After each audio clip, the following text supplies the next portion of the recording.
All right, I have like 5 or 7 voodoo movies that I need to watch. The first one is Sweet Dreams. Johnny Knoxville in a comedy, or is it?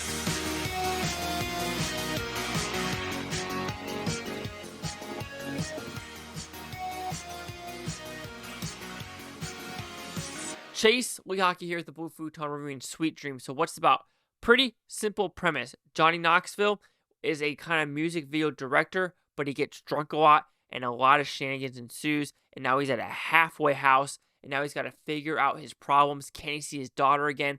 Can he help these people? Can he help himself? We're going to find out in these Sweet Dreams.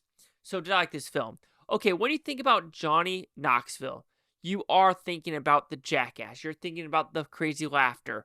You're not going to get that here.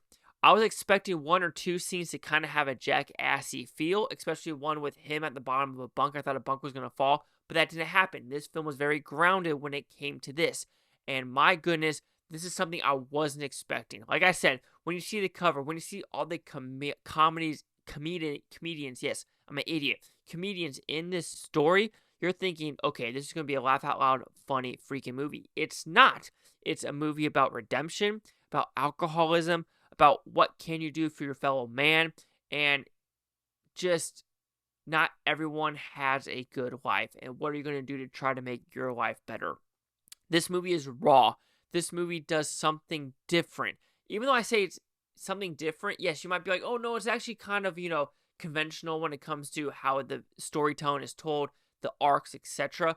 But I don't remember the last time I just seen a bunch of dudes in a house like this that are alcoholics, that are drug addicts, that are trying to understand that these people are in this gutter and what can they do to get themselves better. Yes, of course you have like the Dead Poet Society, even though that's kind of not the same thing. Maybe I'm just talking on my ass right now.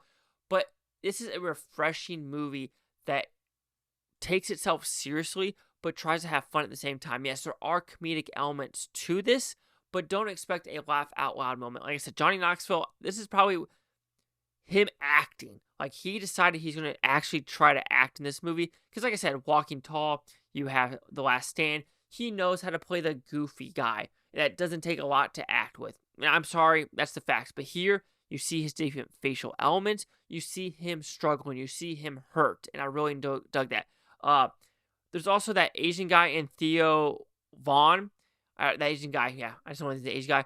They're usually like, their podcasts, they're funny. They're also down to earth on this one. Yes, they have some comedic 1 or 2 liners, but it's nothing laugh out loud hysterical. And I think that's good because when you have movies like this, you don't need the laugh out loud humor because it would be kind of inappropriate to have laugh out loud humor with people trying to get their shit together with, like I said, meth, drugs, alcohol.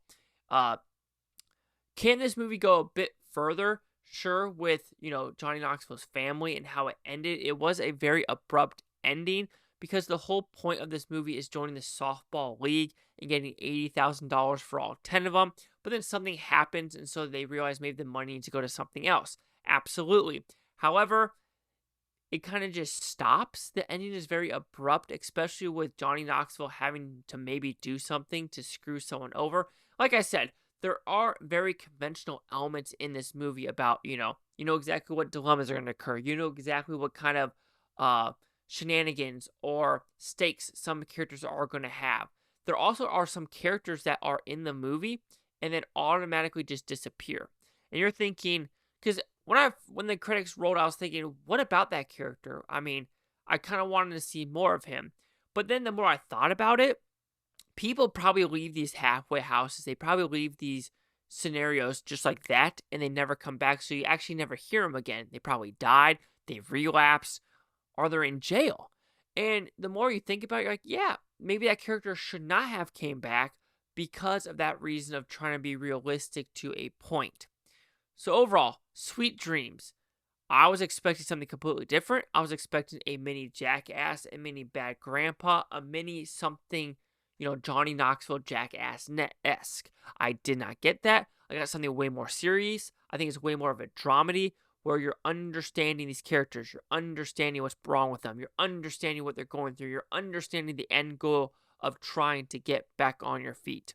Yes, this could be a very conventional movie, but I really enjoyed what was on the screen. So Sweet Dreams will receive a 4 out of 5 Blue Futons, which equals at 80%. So let's see what the critics and user scores gave this one. Critics a 69% with 16 of them. Audience score is 87% with fewer than 50. There is no critic consensus, and the Kate Upton's also in this. Bobby Lee is the guy that was who I was talking about. Jay Mohr makes an appearance. But yeah, no critic consensus.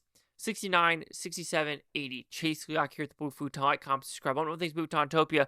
You Blue Futonians, thank you for watching. Have a great day. And I can watch this tape tomorrow, week from now, month, and a year from now. We're seeing one of you. Again, do not expect a Jackass-esque style of movie, or you probably will get disappointed.